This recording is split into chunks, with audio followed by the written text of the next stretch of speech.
Cool. So this is the Ministry of Defeance.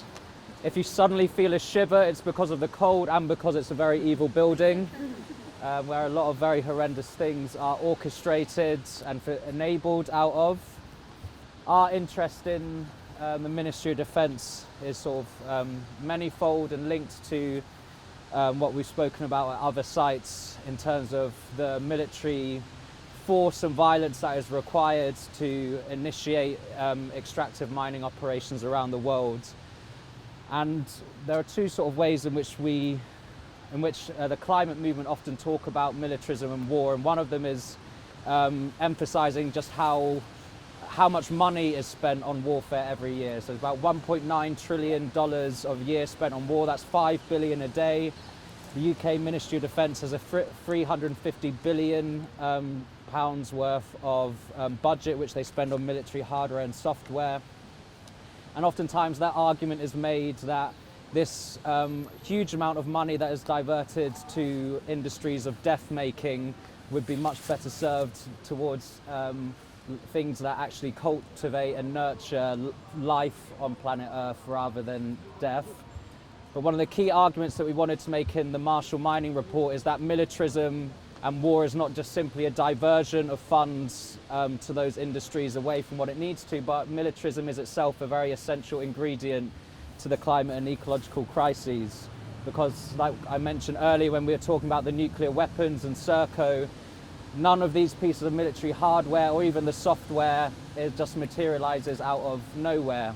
You need the uranium for the nuclear bombs, you need the lithium and cobalt for the new environmentally friendly tanks that are being rolled out with lithium batteries so that you can bomb places in a green and eco-friendly way. It's not a coincidence that the biggest institutional polluter in the world is the US military. A lot of people will know that fact, and it's related to the fact that the US has 800 military bases around the world. And it's important when we're thinking about the context where we are now in the centres of power and outside the Ministry of Defence that Britain has its own global network of military bases around the world which are oftentimes overlapping with the areas in which there's a lot of intensive mining happening. And the Ministry of Defence in its annual reports will often be explicit that the purpose of these military bases, be they in Kenya, in Oman, in Belize, in Brunei, spanning the globe from the Ascension Islands in the Atlantic Ocean to the Chagos Islands in the Indian Ocean, that the purpose of these military bases is to secure the UK's access to affordable and reliable resources. And that's not just the military bases, but that's also contributes to the fact that out of this building here, we have the second largest trader of military weapons and arms in the world, only surpassed by the US, and the fourth largest supplier of security equipment to governments, states around the world which are brutalising their own civilians as well. The UK's military industrial sector alone has a carbon footprint bigger than entire countries like Madagascar and Zambia, which are again countries where British mining companies are extracting a huge amount of mineral resources as well. And a lot of the time there's obviously a lot of secrecy about what the military is up to, and it's a lot harder oftentimes to get responses to freedom of information requests from the Ministry of Defence because they're kind of entangled in ideas of national interest and security. But what we do know is that British armed forces are committed to over 30 operations in at least 25 countries around the world, and that's wars in Afghanistan, in Iraq, Libya, Syria, Yemen, Somalia, and Pakistan as well. And we know that all stages of warfare generate a huge amount of human and ecological catastrophe, and that comes from the resource consumption, stockpiling, but also to the pollution of the air and the land, destroyed habitats and infrastructures, and obviously escalating carbon emissions as well. Another significant part of what the Ministry of Defence does is its contribution to UN peacekeeping missions, and I want to talk a little bit about how that is linked to natural resource extraction as well. So the UN peacekeeping is the largest sort of environmental footprint out of the whole UN system, and Britain supplies training and soldiers to UN peacekeeping missions in South Sudan, in Somalia, in Cyprus, and most importantly at the moment in Mali and in the Congo. And these military interventions by the UN often have very explicit mandates to restore order to mining or to extractive sites. So for example, the British Army trains battalions in Malawi and in Zambia so that they can go and fight in the Congo and protect Glencore's mining of cobalt, and institute a mining police that's going to secure the and to facilitate the accumulation of and the plundering of Congo's wealth in order to fuel the electric vehicle infrastructure and transition that's happening here in the UK.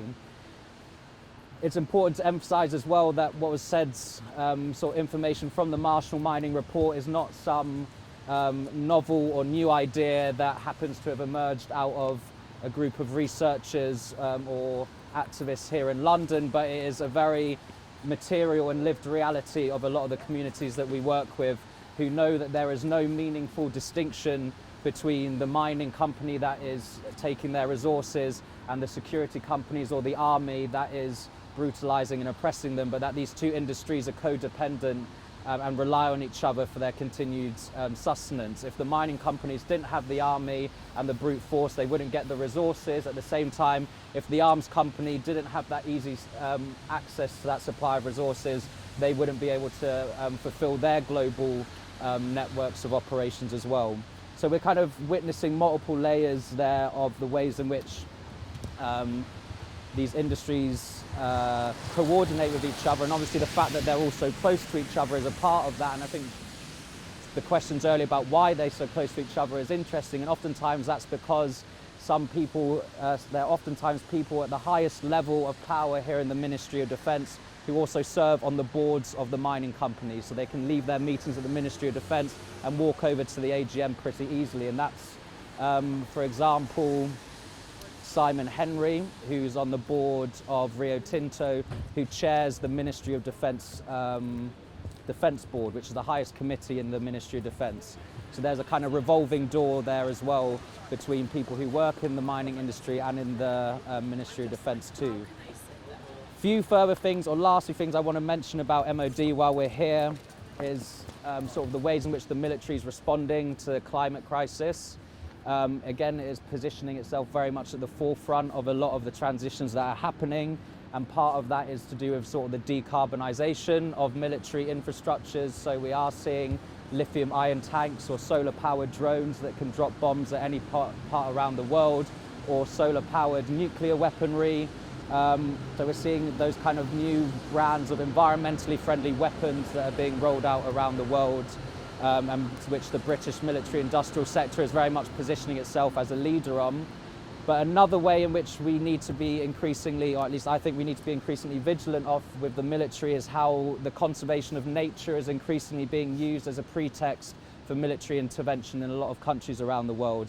So we see the British Army is running a lot of what's called counter-poaching programs to provide surveillance and equipment and training to eco-guards and police in countries across Africa like Malawi and Uganda and Botswana, where communities who may have migrated across that land over centuries, if not millennia, are suddenly seeing fences erected and armed guards put outside it, and they are being transformed from indigenous communities who use the land for sustainable purposes into criminal trespassers where the guards have a license to kill. And that's another thing that the Ministry of Defence is involved in, as well as how climate change is often framed by actors here in this building as a security issue, which kind of roots the changes that are happening, or the military's responses, in questions of how operations are going to run, and things that end up actually expanding the military spheres of influence. So we have a big rush of the military towards the Arctic, which is melting obviously, and they in their reports say by 2050 there might not be an Arctic left, so we have to be capitalising on those new trade routes, as well as the access to new mineral resources, and a huge number of British mining companies that are involved in prospecting and exploring for different minerals in places like Greenland or in the Arctic as well, a lot of fossil fuel extraction too. And they also talk about another important point in the ways they respond to the climate crisis is that they need to be training an army, as well as buying new weapons that can deal with very extreme weather patterns or extreme heat and temperatures. which is why the Ministry of Defence is currently moving its largest training facility from Canada to Oman, which is a Gulf state in the Arabian Peninsula, which essentially functions as a British military colony with a huge number of British military bases, GCHQ bases in the country. Shell and BP have very lucrative contracts to access Oman's fossil fuels, but also it's now where the biggest British military training exercises are happening, because they are preparing British soldiers to be able to fight in a world that is 3 to 4 degrees warmer than it was 100 years ago. I think that's there's a lot to say. I could talk, say a lot about what happens in this building and how it's linked to climate change and the mining companies, but there's a lot still to get through. So if there are any questions on that, I'd be happy to, talk more about it. Where's the current military base in Canada? Suffield, It's in Alberta. Alberta. So obviously Alberta also where sort of ecocidal tar sands extractions happening, funded by British banks and extracted and profited from by British fossil fuel companies, but is where currently at the moment where the largest British training facility is, where they have about 1,000 armoured vehicles stationed, but they're moving those all to Oman now, so that those vehicles are able to withstand high temperatures and then be launched from places like Oman to Syria, Iraq, or wherever the next frontier of conflict or extractivism is going to be over the next century or so. Any others? Comments, anybody want to? It's not a question, but just to say that similar to the US, like the UK military is like the largest state polluter, but then I know that military emissions are exempt from COP26. Yeah.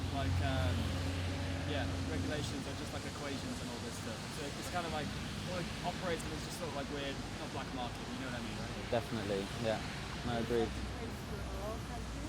Sorry? I'm curious if that's the case for all countries, by and large. I'm not sure. I don't know. Yeah. No, the military is exempt from all climate agreements. Yeah. So that's for all countries. Yeah. Okay, let's press on to the Foreign, Commonwealth and Development Office, which is just round the, well, in fact it's that, but we're going to go round the corner. And the second stop after that is the loo.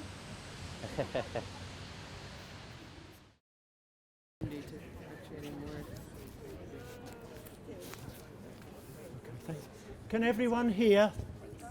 Lovely. We are standing outside the Foreign, Commonwealth and Development Office. Before I start telling you about that, though, the last time I spoke, I forgot to read my notes slavishly and forgot an important thing, and I don't want to do an injustice to the Church of England pension funds. They are using their investments particularly to pressure for reduction of carbon emissions of companies, including what are called Scope 3 emissions, which is the carbon emissions of the people that you sell your stuff to. And also they've taken a lead among investors working with the UN Environment Programme to try to improve standards of tailings dam safety. That's fine wastes construction, dam construction.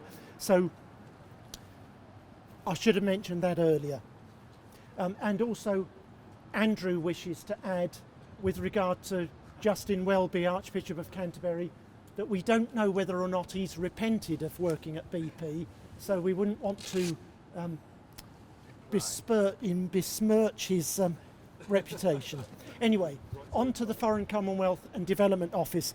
One of the tasks of this government department is to further the interests of British businesses around the world.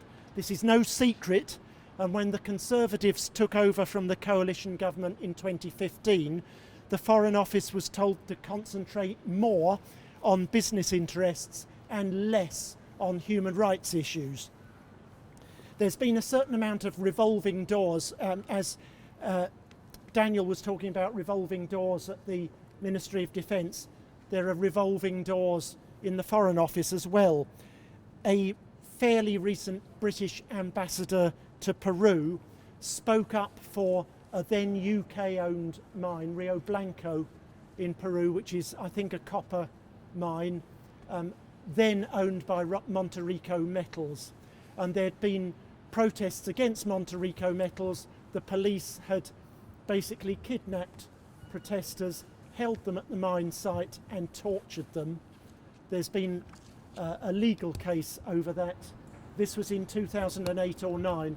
The British ambassador spoke up in favour of Monterico Metals, and when he retired as ambassador, he joined the board of Monterico Metals. My own experience of Foreign Office support for UK mining companies has mostly concerned Anglo-American in Colombia. British diplomatic staff in Bogota have been very supportive of the efforts of Cerrejón Coal, of which Anglo-American, like BHP and Glencore, owns 1/3, to launder its image and make the mine look like a beacon of respect for human rights. On the other hand, which shows that dodgy institutions nevertheless have human beings within them who differ.